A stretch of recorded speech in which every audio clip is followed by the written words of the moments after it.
C'è una parola che ti segue ovunque tu vada. Te la ritrovi nel letto la mattina alle 3 quando non riesci a dormire e il cervello riapre un fascicolo che pensavi di avere chiuso. Te la ritrovi a tavola, a mezza frase, quando qualcuno dice qualcosa e tu dentro senti uno scatto come un grilletto e sai già dove andrà a finire. Te la ritrovi nello stomaco, prima ancora di darle un nome. Oggi parliamo di quella parola. Si chiama colpa e ti garantisco che alla fine di questo video la guarderai con occhi completamente diversi, perché scoprirai che quasi tutto quello che pensi di sapere sulla colpa è costruito su un equivoco antico di 2000 anni. Iniziamo da un fatto semplice: la colpa è ovunque. È nel linguaggio che usi ogni giorno, anche quando non te ne accorgi. È colpa mia. È colpa tua, non è colpa di nessuno. Sono 3 frasi che sembrano banali, ma invece contengono 3 universi completamente diversi, 3 modi di stare al mondo, 3 strategie di sopravvivenza psicologica, eppure nessuno ci ha mai insegnato davvero cosa significa questa parola, colpa. A scuola ci hanno insegnato la colpa come categoria giuridica, come concetto morale, come strumento religioso, ma non ci hanno mai detto da dove viene, perché esiste, cosa ci fa nel nostro corpo, perché alcune persone ci nuotano dentro come se fosse la loro condizione naturale, mentre altre riescono a lasciarla andare senza che le distrugga. E questo è esattamente quello che voglio fare oggi con te. Aprire questa parola, guardarla dall'interno, capire da cosa è fatta, dove ha vissuto prima di arrivare a noi e soprattutto cosa ce ne facciamo ora nella vita reale, perché la colpa, quando non la capisci, ti governa. Quando la capisci davvero puoi smettere di esserne governato. Per chi ancora non mi conoscesse, mi presento. Mi chiamo Salvatore e sono innamorato delle parole. Ho imparato che le parole non sono contenitori vuoti, sono oggetti carichi, hanno peso, hanno storia, hanno una traiettoria, e la parola colpa è una di quelle parole che pesa di più. Ce la portiamo addosso come si porta uno zaino, spesso senza sapere cosa c'è dentro. Allora andiamo ad aprirlo questo zaino. La parola colpa in italiano viene dal latino culpa e fin qui non c'è nessuna sorpresa, ma la cosa interessante comincia quando ti chiedi cosa significasse davvero culpa per i romani. Culpa in latino classico non aveva ancora quel carico emotivo e quasi religioso che le attribuiamo oggi, quindi la parola colpa non aveva il peso emotivo attuale, era la parola che usavi per descrivere un difetto in una struttura, un'imperfezione in un lavoro, uno sbaglio compiuto con trascuratezza. Non aveva necessariamente a che fare con il male, con l'intenzione, con il peccato. Era semplicemente qualcosa che poteva andare meglio e invece è andato storto. C'è una distinzione fondamentale nel diritto romano e questa distinzione è cruciale tra culpa e dolus. Il dolus era l'intenzione malvagia, la frode consapevole, il danno fatto apposta. La culpa era tutto il resto, la disattenzione, la leggerezza, l'errore umano senza cattive intenzioni. Quindi 2 cose completamente diverse, con 2 pesi completamente diversi.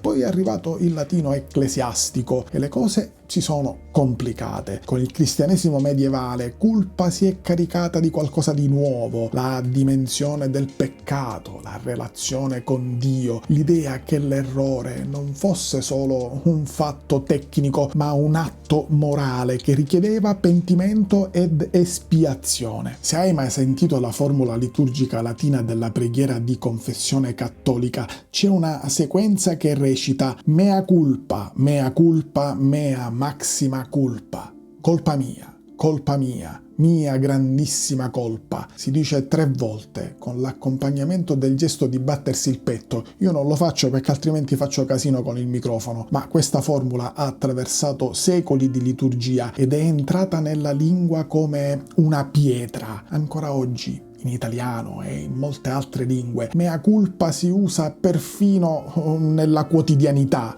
perfino da chi non ha mai messo piede in una chiesa, per dire ho sbagliato, lo riconosco, mi assumo la responsabilità. Ma guarda cosa è successo nel passaggio. Quindi da un termine tecnico-giuridico che indicava una mancanza involontaria, siamo arrivati a un concetto carico di valenza morale, religiosa, emotiva. La parola si è gonfiata, ha assorbito significati che prima non aveva. Si è trasformata da segnalatore di errore a peso dell'anima. E questo peso lo sentiamo ancora oggi. Anche chi non ha una formazione religiosa, anche in culture laiche o nelle generazioni che si definiscono post-religiose, la colpa però è rimasta. Il senso sacrale che la circonda è rimasto, anche se la cornice teologica è caduta. La struttura emotiva è intatta. Perché? Perché le parole sopravvivono ai sistemi che le hanno generate, e questa è una delle cose più affascinanti della linguistica. Le parole portano dentro di sé la memoria di chi le ha usate prima di noi, anche quando non lo sappiamo. Per capire la colpa davvero bisogna fare un passo dentro la filosofia, perché i filosofi hanno fatto con le parole quello che i geologi fanno con la terra, le hanno scavate. Aristotele distingue con grande precisione tra le azioni involontarie, quelle compiute per ignoranza, e quelle compiute per scelta deliberata. Per lui la colpa morale, che poi è la colpa che merita rimprovero, ha senso solamente quando c'è intenzione. Se fai del male senza saperlo, sei nella sfera dell'errore, non della colpa morale. Se invece lo fai sapendolo, allora la questione cambia. Questa distinzione ha nutrito secoli di discussione filosofica e giuridica, ed è una distinzione che nella vita quotidiana ignoriamo quasi sempre, perché il senso di colpa che proviamo spesso si attiva indipendentemente dall'intenzione. Ti senti in colpa anche quando hai fatto qualcosa senza volere fare del male. Per esempio, ti senti in colpa anche quando non hai fatto nulla. Questo è il paradosso della colpa vissuta rispetto alla colpa razionale. Nietzsche sulla colpa dice cose scomode, come al solito del resto. Nietzsche fa un'operazione radicale, risale alle origini del concetto di colpa morale e lo ricollega all'idea di debito. In tedesco questa connessione è esplicita nella lingua stessa. La parola Schuld significa contemporaneamente colpa e debito. È una struttura. Che vuol dire? Te lo spiego. Nietzsche sostiene che la colpa nasce dal rapporto creditore-debitore. Se hai ricevuto qualcosa e non puoi restituirlo, sei in colpa. Se hai trasgredito una norma, devi qualcosa alla comunità. Il senso di colpa, per lui, per Nietzsche, è il meccanismo con cui le società tengono gli individui legati alle proprie regole. È uno strumento di controllo interiorizzato, uno strumento che funziona meglio di qualsiasi sorveglianza esterna, perché si installa direttamente nella interiorità dell'individuo. Puoi essere d'accordo o meno con Nietzsche, puoi trovarlo esagerato, provocatorio, storicamente parziale, ma una cosa è innegabile: quella connessione tra colpa e debito, che in tedesco abbiamo visto essere persino lessicale, illumina qualcosa di reale nel modo in cui funziona il senso di colpa nelle nostre relazioni. Quante volte hai sentito il senso di colpa come un debito, come qualcosa che devi pagare? Quante volte hai usato la colpa degli altri consapevolmente o no, per tenerli legati a te, per esempio? Federica Pellegrini è probabilmente la nuotatrice italiana più forte di sempre. 5 Olimpiadi, 181 medaglie, un record del mondo nei 200 stile libero che ha tenuto per anni. Una carriera costruita su una disciplina feroce, su un corpo allenato ogni giorno della vita a essere uno strumento di precisione assoluta. Nel 2023 ha pubblicato la sua autobiografia, Oro, edita da La nave di Teseo. Trovi questo libro nel link in descrizione. E lì, in mezzo ai trionfi e alle gare, ha ammesso qualcosa che ci vuole coraggio a mettere nero su bianco, la storia di come, da ragazza, il senso di colpa sia diventato per lei letteralmente una routine quotidiana. Aveva 16-17 anni, si era trasferita a Milano da sola dopo i mondiali di Montreal del 2005, dove aveva vinto la medaglia d'argento, ma aveva vissuto questa vittoria come una sconfitta. In una delle interviste di quel periodo scoppiò improvvisamente a piangere davanti alle telecamere e disse che quella medaglia era da buttare. Una frase che le valse una valanga di critiche, senza che nessuno capisse cosa stesse davvero attraversando. Quello che stava attraversando lo ha raccontato lei stessa nel libro. Ogni sera, dopo aver mangiato durante la giornata, sentiva montare un senso di colpa fisico, corporeo, concreto, e quel senso di colpa trovava una risposta rituale.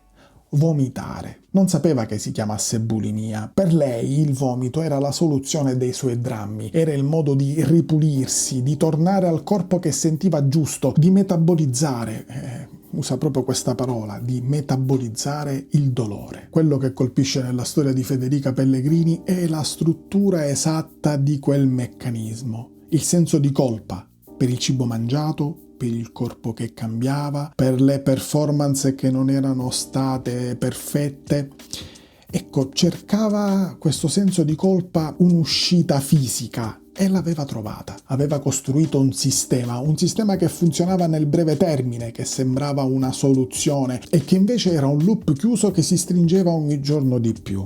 Federica Pellegrini ne è uscita. Con la terapia, con il tempo, con il nuoto che continuava a dirle dove stava il suo centro. Il senso di colpa è stato uno degli elementi dentro un meccanismo molto, molto più complesso. Oggi racconta quella storia in pubblico con una lucidità che vale più di qualsiasi campagna di sensibilizzazione. Perché è una donna che ha guardato il proprio senso di colpa in faccia, gli ha dato un nome e cognome e ha scelto di smettere di lasciarglielo fare il lavoro sporco. Questa storia ci dice qualcosa di preciso sulla colpa, che a volte la costruiamo noi, che a volte la colpa che sentiamo è il segnale sbagliato che un sistema sotto pressione genera su se stesso e che trovare un rituale per scaricarla senza elaborarla non la fa sparire, la rinforza. Se stai trovando utile questo viaggio dentro la parola colpa, questo è il momento giusto per lasciare un commento qui sotto. Dimmi qual è la colpa che ti porti dietro da più tempo. Anche solo scriverla, darle un posto, darle un nome,